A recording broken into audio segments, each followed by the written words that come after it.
ये बताइएगा, इंसानी ढांचे बरामद हुए, उसके बाद तफ्तीश की गई, बाद में मालूम हुआ कि वो मियाँ बीवी थे और उन्हें कत्ल किया गया। किस तरह से तफ्तीश का आगाज़ किया? सिर्फ इंसानी ढांचों की मदद से? 12 अप्रैल 2023 को मियाँ बीवी गायब हो गए। सही। और 16 अप्रैल को नदीम मकतूल के भाई सलीम की मुद्दत में नामालूम अफराद के खिलाफ मुकदमा दर्ज हुआ, हेयर में, थाना हेयर में। अच्छा। 365 जुर्म में। सही। और उसके बाद 28 अप्रैल को ये हड्डियाँ मिल जाती हैं वहाँ पे करीबी फार्म हाउस के पास एक गंदम के खेत से। सही।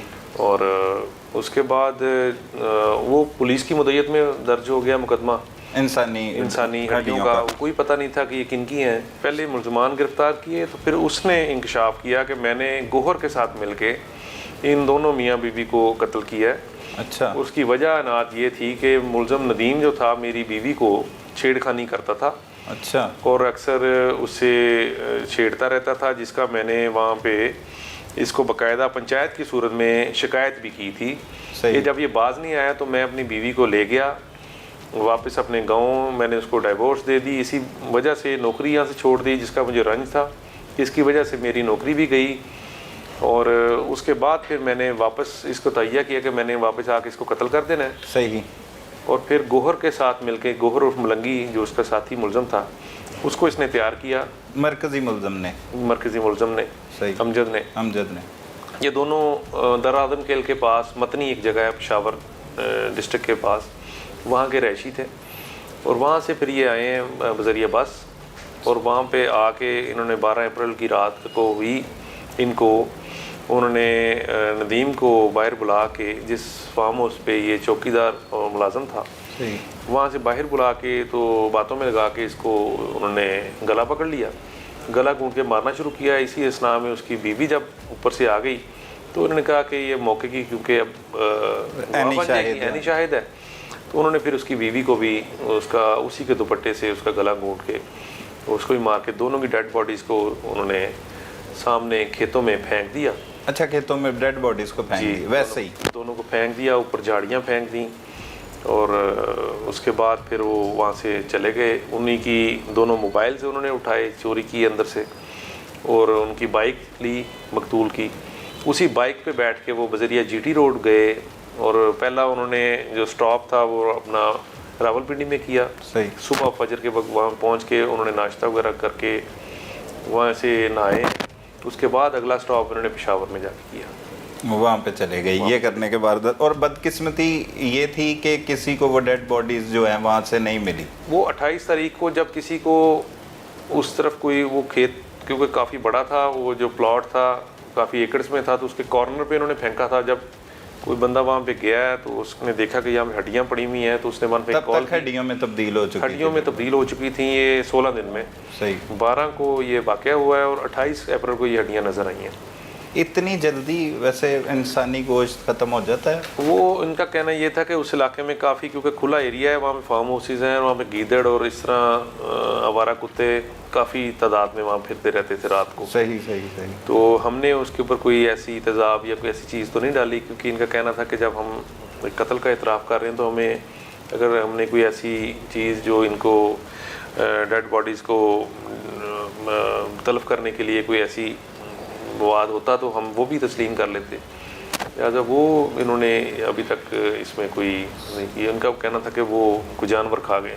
अच्छा फैसल साहब, हड्डियों से तफ्तीश का एक आगाज़ हुआ, पुलिस जो है वो भी काम कर रही थी, लोकल पुलिस, लेकिन जब आपकी तरफ केस ट्रांसफ़र हुआ तो कितने रोज़ लगे और किस तरह से टीम ने आपकी काम किया और फिर मुल्ज़मान तक पहुँचे?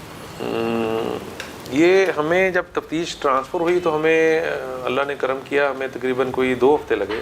हम 15 दिन में हम वहाँ से मुलज़म गिरफ़्तार करके वापस पहुँच गए। सही। आप अगवा की केस पर असल में तफ्तीश कर रहे थे? नहीं, हम बेसिकली तो हम 302 की जो हड्डियाँ मिलने वाली पे उस पे तफ्तीश कर रहे थे। उसी के साथ वो दोनों मर्ज हो चुकी थी तब तक। सही। तो एक ही हमें लग रहा था कि अपेरेंटली, क्योंकि 2 डेड बॉडीज़ हैं, 2 ही लोग गायब हुए हैं, तो वही थाना था, कहती थी मुतलका थाना था। सही। और जो हड्डियाँ मिलने की जगह थी वो उसके फार्म हाउस के बिल्कुल कोई तकरीबन मैक्सिमम 150 मीटर से ज़्यादा जगह नहीं थी। जहाँ पे वो मुलाजमत करता था। सही सही सही, ये आपको श्योर हो चुका था कि यही हो सकते हैं दोनों मियाँ बीवी। तो फिर इनकी गिरफ्तारी जो है वो पेशावर से ही अमल में लाई गई? हाँ जी, इनकी इलाका गैर से हमने इनको अरेस्ट किया, वहाँ से गिरफ्तार करके लाए हैं। अब ये मुकम्मल एतराफ़ जुर्म करते हैं। जी बिल्कुल। उसकी बातों में कोई सदाकत है जो मुलजिम अब बातें कर रहा है कि उसकी बीवी के साथ ये मामला थे, उसे तंग करता था? उसकी सदाकत इस तरह साबित होती है कि हमने फिर वेरीफाई किया, जब ये इसकी बीवी को उसने छेड़ा था तो वो पंचायत की सूरत में इसके घर एक जरगा सा लेके गया था। अच्छा। जिसके वो लोग ऐनी शाहिद हैं, उन्होंने बताया कि जी हाँ जी ऐसे वाक़ा हुआ था। ये जो मकतूलीन है ये भी पठान है? नहीं, मकतूलीन जो है वो विहाड़ी के रहने वाले हैं, पंजाबी हैं, और जो मुलज़म पार्टी है वो पठान है। और इनका आमने सामने कोई घर था क्या? नहीं, ये वो भी वहाँ यहाँ पे मेहनत मजदूरी करने आए हुए थे, चौकीदार थे। सही। जो मुलजमान हैं, और ये भी किसी के घर पे चौकीदार थे, ये केयर टेकर थे। वो लोग गनमैन थे, एज ए गनमैन मुख्तलिफ फार्म हाउसेज पे मुलाजमत करते थे, लेकिन क्योंकि है एक ही इलाके के थे इसलिए आपस में उनका काफ़ी ज़्यादा क्लोज। ये जो मियाँ बीवी थे इनकी बच्चे वगैरह भी थे? नहीं, इनकी औलाद कोई नहीं थी। शादी कितना अरसा पहले हुई? शादी इनकी मेरा ख्याल कोई 6-7 साल पहले हुई थी। सही। और आपस में अजीज़ थे। अजीज़ थे। और ताल्लुक़ कहाँ से इनका? रहने वाले कहाँ से? बिहाड़ी के। बिहाड़ी के रहने वाले। वो बिहाड़ी में एक जगह है लुडन, वहाँ के रहने वाले थे। सही सही। वो इंतहाई गरीब फैमिली से ताल्लुक़ था। क्या उम्रें होंगी मकतूलीन की? 27 से 28 साल जवान। जवान। और कातिल भी जो हैं वो भी? जी, कातिल भी तकरीबन यही एज। सही है। अमजद का असल में तनाज़ा था। अमजद ने अपने दोस्त के साथ मिलके, जी जी, मलंगी के साथ मिलकर ये खौफनाक बात है। तो बड़ा मुश्किलात भी आई होंगी 15 रोज़ में। जदीद टेक्नोलॉजी का आपको ज़्यादा फ़ायदा हुआ या ह्यूमन जो सोर्सेज होते हैं आपके?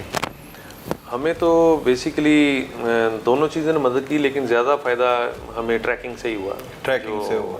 जारी बात है, हमें ब्रेक थ्रू वहाँ से मिला। सही। जब मोबाइल फ़ोन चल रहे थे तो ये आइडिया नहीं हो रहा था कि हो सकता है वही इस्तेमाल कर रहे हों? हमें वहीं से आइडिया हुआ कि जब हम देख रहे थे कि पहले जो उसमें नंबर था वो तो मकतूला का था, और अब वो अगर किसी का है तो वो ये मोबाइल वहाँ पे किस तरीके से गया, इतनी दूर। तो डेफिनेटली वो जो को बंदा यहाँ से कोई वारदात करके और उनसे मोबाइल छीन के फिर ही वहाँ पे लेके गया है।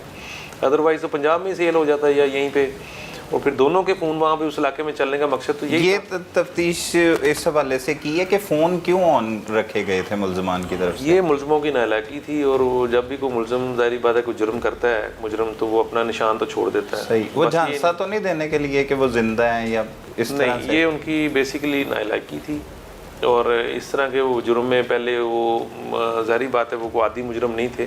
अच्छा। और वो उन्होंने ये ब्लंडर किया अपनी, मतलब उन्होंने एक निशान छोड़ दिया ज़ाहिर, जिसकी वजह से पकड़े गए। सही।